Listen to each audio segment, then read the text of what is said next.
iPhone, manufacturing cost would be not more than 2,000 rupees. But look at the price of iPhone. Because it's technology, because there's value addition there. In a manpower, what is the value addition? I can't put wings on him and say he'll fly. You know, I can only say no, he'll be disciplined. So we said that we are going to make guards our brand ambassadors. We never believed in advertisement. We said that this guy who's standing at the gate is going to talk about us. Because when you need a security person for your office or house, you're going to talk to him and not talk to the owner. And what he's going to tell you would be a reflection of my organization. If he's well looked after, then he's going to talk good. And he'll say, "Nahi sir, yahi company achhi hai." Right? And it is a myth that poor people can be exploited, or that poor people are thieves. We exploit them and they become thieves. Even a rich person, if I am exploited, I also become a thief probably. That we decided we'll not do. I was still very young. I had a lot of grey heads in this business who said, "Chokre ko de diya hai, dhanda nipatne wala hai jaldi." So there were a lot of, that time when I acquired the company in my first year, I faced a lot of challenges. There was a lot of hoopla and a lot of our clients, they said, "Ye to ja raha hai, pata nahi kaun aaya, bahar se Delhi ka chokra aaya, khatam kar raha dhande ko." I went to every client and I said, "Look, your security is my responsibility. Give me 1 year. If you feel it's not good enough, we can part ways." So I was kind, they were kind enough, God was kind on me, and the client showed faith, and we invested everything on this guy on the ground. We ensured he was trained well, we ensured he behaved well, because when I had acquired this company, there were cases where guards used to eat pan on duty, they used to sleep on duty. For me, these were no-nos, right? Because you are being paid not to sleep, you are being paid to be vigilant, you are being paid to keep your eyes open, one, and you're not being paid to eat pan. You want to eat pan, get out of your job and then eat as many pans as you want. So it's not a true reflection of a gentleman. Right? We tried to imbibe some values and virtues of the Indian Army into our organization, and we were able to grow in 6 years, between 2007 and 2014, from 1,100 people to 6,000 people, with 22 offices all over India. And we still have clients with whom we have active dialogue, which I lead the initiative, because we are extremely concerned about loss prevention for our clients. We don't talk security. They tell me 50 guard, I tell them, "Sir, kyun?" And in 99% of the cases, we prove that those 50 guard work can be done in 30 guards. Because in India, we have some problems, systemic problems. The guard will only be paid a minimum wage. Right? Minimum wages till 2008 and 9 used to increase only 3% or 5% every year. Subsequently, politicians realized that this is a good political issue. So they clubbed it and they made it a political issue. Now every year you have elections that shoots up to 20-22%. Right? And then you have got clients, they say, "I can't pay, I can't afford it." And no one can actually afford it. Because your annual budget of an enterprise will only grow 5% or 10% depending on the growth of the economy. But your minimum wage is shooting up 22%. You don't pay minimum wages, the labor inspector will come to your premises and harass you further. So that is when we got into technology solutions. I studied trends in Europe, where we realized that there are cement plants, there are steel plants where there are no security guards. A cement plant of a capacity of 5 million tons in Italy that I saw employed only 2 guards in one shift, 2 in another, 4 guys. On the production side, they had 5 or 6 people. That was it, and the plant was running. It was running because they had a very robust control room, because they had technology everywhere, on the walls, inside, where they were keeping tab of not only thefts, but there were intrusions, but they were also keeping a tab on increase in temperature due to the process. They were ensuring that there were no movements inside the plant, and because it was an automated plant, the lights used to be off. They were all on motion detection. If anyone walked, lights will go off, go on, and suddenly, in your control room, you will come to know what has happened, and then you can take quick reaction. In India, a 5 million ton cement plant has got a worker base of 2,500 plus, has got a security strength of 250 plus. That is where we are in terms of Europe. So we realized that we can't become a Europe so soon. It will take us 200 years. But what we could do was, we spoke with clients and we said, "Look, this 250 can be brought down to 200. These 50 people that we are saving, let us distribute that money amongst these 200. Let us get better motivated, qualified people." Because today a guard who's working for 10 years is on minimum wages, and a fresher who starts yesterday is also on minimum wages earning the same salary. So what is the motivation for this guy? How do you get his loyalty? How do you get his, how do you excite him to be able to deliver more? Because theoretically, a guy with a 10-year experience should deliver more. But if you're not compensating him enough, he won't. So that is a tussle that's always on. We in our own way at ESMS are working towards this. We are interacting with clients, trying to change the landscape to whatever extent we can.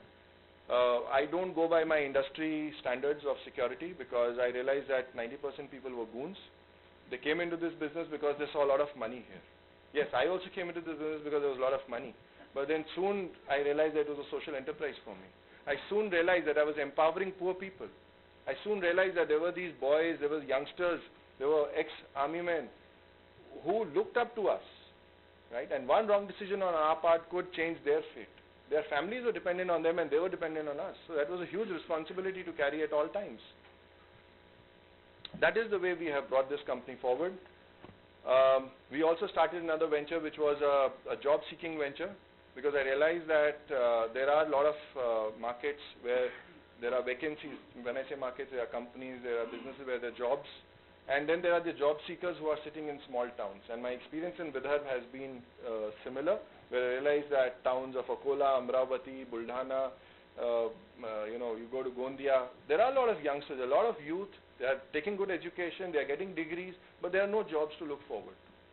Right? When I interact with Mr. Gadkari, last interaction, he said at any time I've got 200 resumes of computer science graduates lying in my house, what do I do with it? So that is a problem. And in our own way, we created a platform where we could connect these job seekers with the job givers and try and see if the two could match. We eventually didn't go much ahead with that because it required a lot of my time, commitment, and a lot of investment at that time.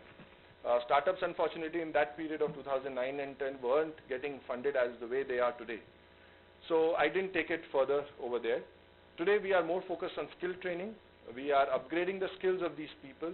We are very actively working in the areas of Gadchiroli. In one of the CIA meetings, there was a PPP model that had evolved, public-private partnership model with the government, where private enterprises could partner with the government and do skill training for these people in rural areas. I realized all the top corporates picked up the urban centers. There was no one to go to the rural areas. And they asked me, Nitin, are you interested in taking anything? I said, yeah, give me the centers no one is taking. Give me Gadchiroli. They said, Gadchiroli, Naxals. I said, they are my friends, they are relatives, don't worry. We'll handle them. I was more concerned about the people, the youth over there. We have till date trained around 2,000 youth from Gadchiroli and around surrounding areas, heavily Naxal infested areas. And when you listen to stories from these boys, you realize there's a whole lot of exploitation in this country, and there's a tremendous opportunity, and as far as entrepreneurship is concerned, if we can work over there. Because these youth, these people also have aspirations, but they don't know where to go. Right? We were talking about rural entrepreneurship. Mr. Agarwal and I were talking about it. The rural youth are so excited. They have so much energy, physical and mental. They just need the right channel. Because we haven't reached out to them, the Naxals have reached out to them. That's it. That's the only difference. Someone asked me what's Naxalism. I say the government didn't reach them. The Naxals reached them. Who are Naxals? They're a bunch of bandicoots who know that by extortion they can make money. That ideology is long gone, which started in Nepal, which started in West Bengal. That ideology is gone. It is all extortion. Bullet and get money. That's it. So these have been my experiences of entrepreneurship. As we move forward, as Mr. Budhe said, we were awarded the ET Now Business News Channel Award for the best security company in India last year. We continue moving forward on this, and God wanting, we shall make success as we move forward. Now coming to the other aspect of entrepreneurship. So since we had decided that we'll give some tips on entrepreneurship and what startups are all about, I'm sure a lot of you would be wanting to know what is startup and how things would happen. And here are my takes on this. So as I narrated my story, you would realize that one, if you have an idea, you should have the courage to implement it. Right? Everyone would have ideas. I mean, if all of us, we asked individually, everyone would have an idea. Someone would have an idea about food, someone would have an idea about logistics, someone would have IT or something. Right? So having an idea is good, but the ability to convert is extremely important, right? If you feel you have it in you to convert, entrepreneurship is not a 9-to-5 job. Entrepreneurship is a 24-hour job. You have to sacrifice everything to become an entrepreneur. You know, unfortunately what happens is we read articles of Mukesh Ambani and then we say we want to become entrepreneurs. That is very risky, right? Because in entrepreneurship, no one reads about the struggles of Dhirubhai Ambani in the first 10 years of his entrepreneurship, right? We always read about what Mukesh Ambani did yesterday. And then we read that and we get onto entrepreneurship bandwagon. And then we say, no, nothing works in this country, right? So that was one. Second, the ability to handle failures. Please accept it that failures are a daily ritual. If in a day you haven't faced failure, probably that day hasn't gone down well with you. Every day you have to face failure on some front or the other. Today it is with employees, tomorrow it is with vendors, the third day with clients, the fourth day with bankers, the fifth day, I mean, it's never ending. 365 days, I think we have 500 problems. Problems will fight with each other to come and attack us, right? So on that, I remember a good quote when I was watching this movie Manjhi, and it's a must watch if you haven't watched it. There was this guy in Bihar who, who lost his wife, and she was very dear to him.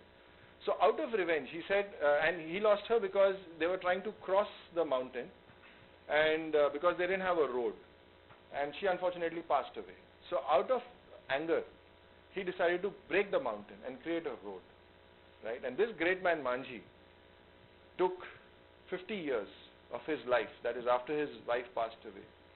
You know, he virtually lived on that mountain and he broke that mountain down. Today there is a road that is running over there, right?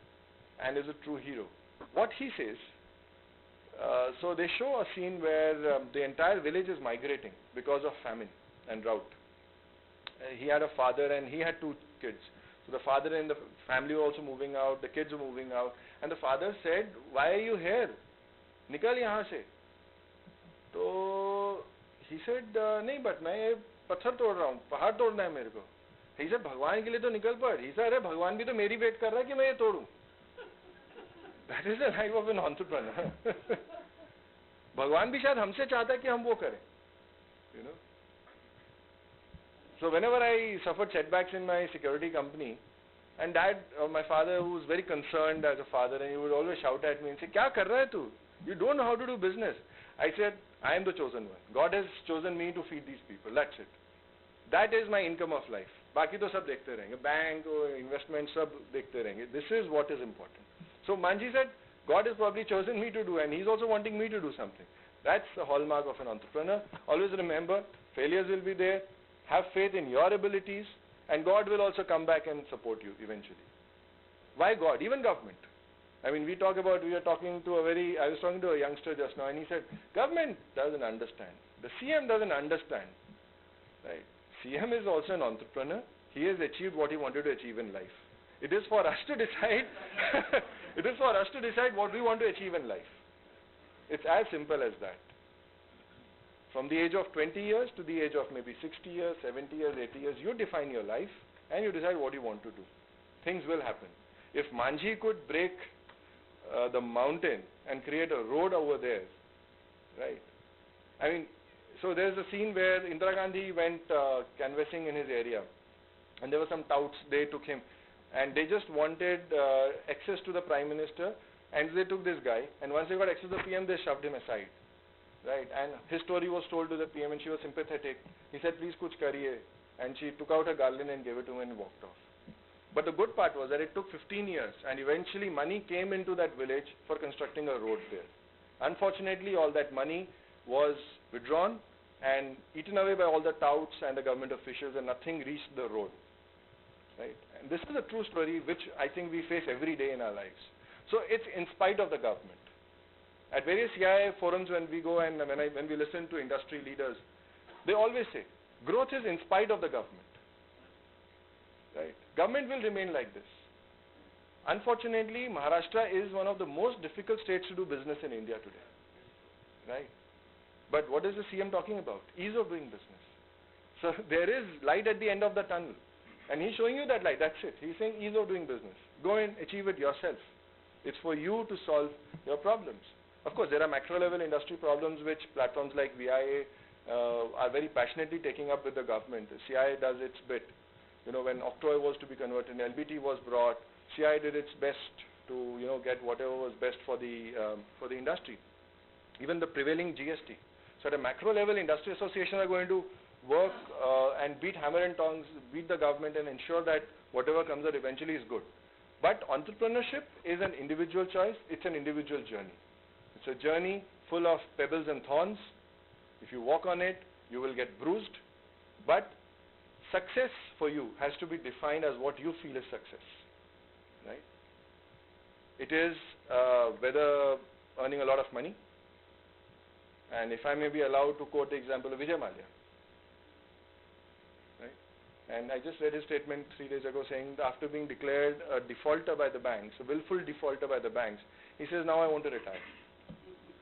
So suddenly this person who has started an airline and said, I am the entrepreneur of the country, is now saying, I want to retire. That is his choice. That is his life. For us, we have to find our success points, our points where we feel we are satisfied. And I would admit that when I started in 2003, at the age of 25 years, I thought that I'm going to make a lot of money. Dhirubhai Ambani, Mukesh Ambani. Right, 5 years into my business, I said, no, it's a social enterprise. I'm wrong. Today I spend more time in rural areas. I spend more time talking to the guards than I actually spend time with my family. And they are my family. In my organization, we have got, in my office, we have only glass walls. And any guard can just walk in and walk into my office. Saab, kya ho gaya ye wo? And I say, "Arey, kya? Tu bhi bekar hai." We have a general conversation. It's not that just because I was born to a different mother and he was born to a different mother, I should treat him differently. If he was born in my family, probably he would be sitting on this chair. Right? And that's how I see life. And that's how they know I look at them. Right? And I tell them, boss, chori karega to tere ko nikal hi dunga. Police mein to pehle main tere ko dekh ke aunga. Chori kyun karna? What do you need? We started a lot of initiatives. We got the wives of our guards together because we realized there were problems with our guards.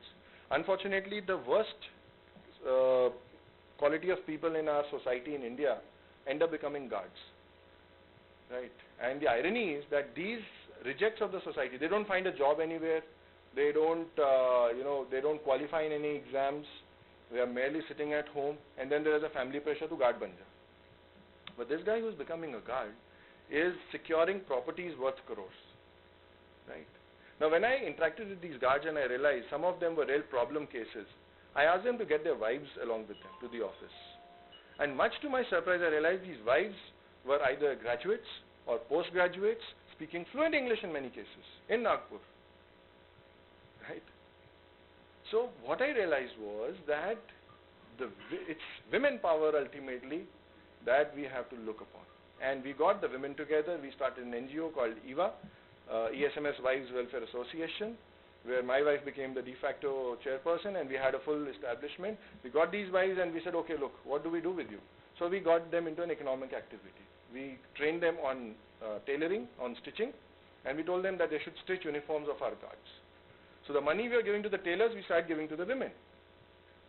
Now again, we started this as a tool of economic empowerment. Later we realized that this tool gave them so much of thought and independence that they became decision leaders in their houses, by which I was able to curb alcoholism in the guards and I was able to achieve family planning in my guards.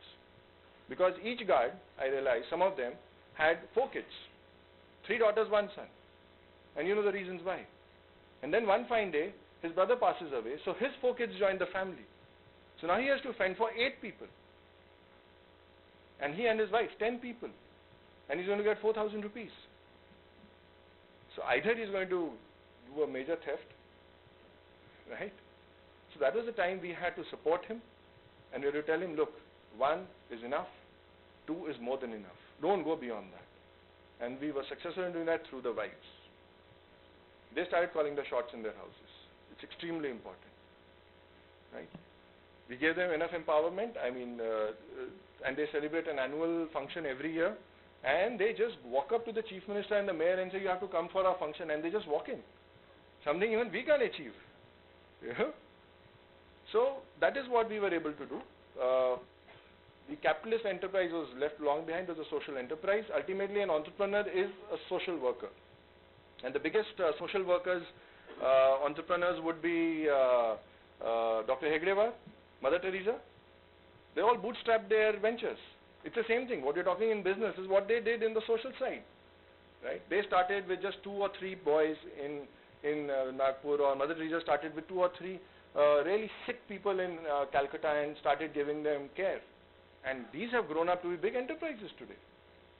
Right? So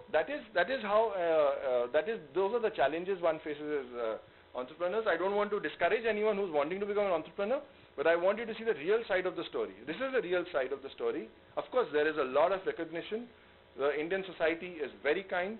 And let me tell you, when I look back, I realize that the time when J.R.D. Tata or Dhirubhai decided to become entrepreneurs, India was a much tough country to do business in, as it is today. Today we have venture capitalists, we have banks who are ready to give money, there is an ecosystem, we have platforms like VIA talking about entrepreneurship, there are people who are ready to mentor you and take you and help you build your ideas. Nothing of this happened at that time. So if you just think and you look back, what are the challenges they faced when they started their enterprises? You know, the challenges must have been much huge, but they were able to come out of all this. Right? Keeping in mind that they didn't sacrifice anything. So Dhirubhai Ambani, I read his biography, he worked Monday to Saturday, and then Sundays were only for family, and he took them out. And Anil Ambani, in one of his statements, said, those days that we spent with Papa on Sundays as a family, I still cherish. You know, so he maintained that balance as well. And that's the hallmark of an entrepreneur. The fourth is, of course, government, as I said. In spite of the government, there will be regulatory bodies. When we were small, we never realized this. When we became big, we suddenly realized every department wants to come and grab a pie of your success. Right? So you have to be very clean, you have to be very upfront on the regulatory front, because any leakage over there will cause trouble to you. At many places we are made to, since we deal with a lot of corporate clients and multinationals, they make us sign an undertaking that we will not give money under the table for any work that we are doing, for the project that we undertake for this particular company. So I am bound. Right? It is a very difficult task. I mean, it's again a very personal call. You know, it's for us to decide. It's for an entrepreneur to decide whether he wants to go that way or not. Whether he wants to do that one-time thing or make it a regular happening or never do it. But increasingly, India is becoming a very regulated country. These things, with this present government, we have realized that they're cutting down on a lot of these aspects and they are digitizing everything. And the results of this will be seen 5 years hence, 10 years hence, when everything will be digitized. And you'll soon realize that this harassment that happens at various levels are going to be cut short, or are going to be removed altogether. So therefore I say India is becoming an increasingly entrepreneurship-driven country. Our Prime Minister in the last Independence Day speech said, "Start up India, stand up India." You know, and you know why did he say that? Because the best brains are in India, even today. The most hardworking people in the world, if you see, are in India, right? And they are working. If you look at the current startups, they are all finding solutions to a problem. They are not looking at luxury. They are finding simple problems, simple solutions to problems. And I'll quote a few.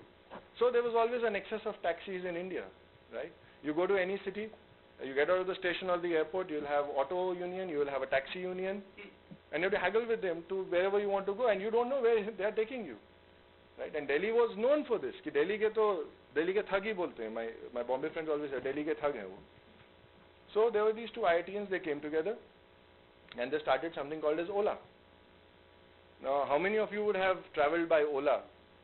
You would realize that it's a sea difference. Right? A similar entrepreneur in US started something called as Uber. So you've got an Ola and Uber, and what do? So they have said that, look, we are not going to own taxis, right? We are just going to have apps on the smartphone, and we are going to tell the taxi driver that you are the owner of the car. If you are the owner of the car, or if you have an owner, right, you drive your own car, but we have a technology solution that will help you get a ride, that will help you get a customer. And this is how we are going to pay you. Now this payment was also disruptive, absolute disruptive. That's another aspect of entrepreneurship. It disrupts what is the traditional way of doing things. So whereas they said that from airport to Ramdaspet would take 200 rupees, an average cabbie would say, Ola said, okay, the first 2 kilometers 40 rupees, and subsequently 1 rupee for every minute, and whatever, you know. Plus, they started giving incentives. So the drivers started earning almost up to 40,000, 50,000 rupees a month. Now imagine a cab driver who's earning this much.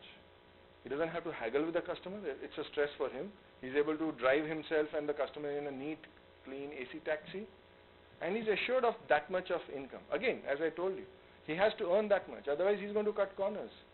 He's going to cut into your pocket. And Ola addressed that problem. You know, a similar startup that has come up recently in the last 1.5 years, 2 years is Grofers, which we keep reading about in the newspapers. Pepper Tap, Grofers. What do? So they realize that you don't have time to go to your nearest departmental store. If you recall, many of you, if you were following business news, this was 10 years ago when a lot of these multinational food chains were coming into India, retail chains were coming, and what was the dialogue then? They said, no, these big retailers will come here and your mom and pop stores will get washed away. The small kirana store that is there in our lane will get washed away because there will be big bazaar type huge stores, and we will drive there every week and buy our purchase, and therefore this chota gali wala kirana is done with. Right? 10 years passed, those guys couldn't come into India, these guys survived. So there were these young gentlemen who came and said, well, if you don't have time to go to that kirana wala, or if you have changed your house and you have gone somewhere else and you still want stuff from that kirana wala, we have connected him onto our technology solution. You can select your departmental store, kirana wala, select what he's selling, and just book an order. Our chap will pick it up from that store and they will deliver it to you. Right? Grofers today is valued at $3 billion. Uber is valued at $50 billion. Right? Ola is valued at $5 billion. And Uber is a very popular name because you know what happened to them in Delhi. It was not of their doing. Thanks to the media. It was drummed up. Right? And rightly so. Uber ki gaadi thi. But Uber ka usme ownership kya tha? Only the app. Right? But even when I met the Uber officials, I told them, boss, you're going to find it tough surviving in India. They have survived. Today in Nagpur, in small towns when you walk in, Uber is preferred over Ola. So despite the outrage, the bad publicity, and whatever people may think of you, incidentally they told me that they have in Nagpur alone trained some 50 women to be drivers. Right? And that is part of the social initiative. They said we are going to put more women as drivers. And preferably if there's a woman customer, she gets a woman driver. And that is the type of app that we are making. You know, innovations happen round the clock. They're always thinking about what is next to offer. And the external sounds and noises don't bother them at all. It's outside, you know. Inside you can keep thinking about the future and work on it. So these are the various enterprises, startups that are, occupying mind space. I would like to talk about Flipkart and Snapdeal. We have heard so much about it. We have heard about the valuations they are getting, right? And why are they getting those valuations? Because they have told you that you need not go to even Big Bazaar, you need not go anywhere. They're going to change the way you do shopping. And I see that happening today. Maybe our generation, we are not used to it, but the younger generation, you know, in the offices, I see them all hooked on to apps and ordering things for themselves. The younger generation is earning good money, they are aspirational, and they want to buy stuff. So Flipkart, Jabong, Snapdeal, and that's why they have those valuations. Valuations means it's priced at that. Tomorrow if the promoters want to sell off that venture, they'll get $50 billion or $100 billion or whatever price it is quoted at. Right? But they are changing the way we are doing business. One fascinating example is of a venture called Alibaba. It's a Chinese venture, Jack Ma. Right? Now, Jack Ma realized that China was becoming the factory to the world and everything that you were consuming was getting manufactured in China. But then he realized that Chinese had a reputation of being thugs, of offering poor quality, substandard products. The factories would vanish and they won't know English. So how will the customers come? So he created a website and he said, look, I am Alibaba.com. The manufacturers connect with me. I'm going to give you star rating on the basis of your quality, your delivery, and what customers write about you. And customers can come and pick up stuff from Alibaba certified manufacturers only. Right? And suddenly there was a movement where all manufacturers wanted to be Alibaba certified because that's what the foreign buyers were looking at. The European buyers, the American buyers. And I went to an exhibition in China, which is one of the biggest ones, which happens annually. And I realized that there were 35 buses of Alibaba getting their customers here. So that was the scale to which Alibaba had risen around 5 years ago. Just last, this was 11/11. They had a 11/11 sale, and they have an app on the mobiles. That one 11/11 sale got them a revenue of $14 billion on one day.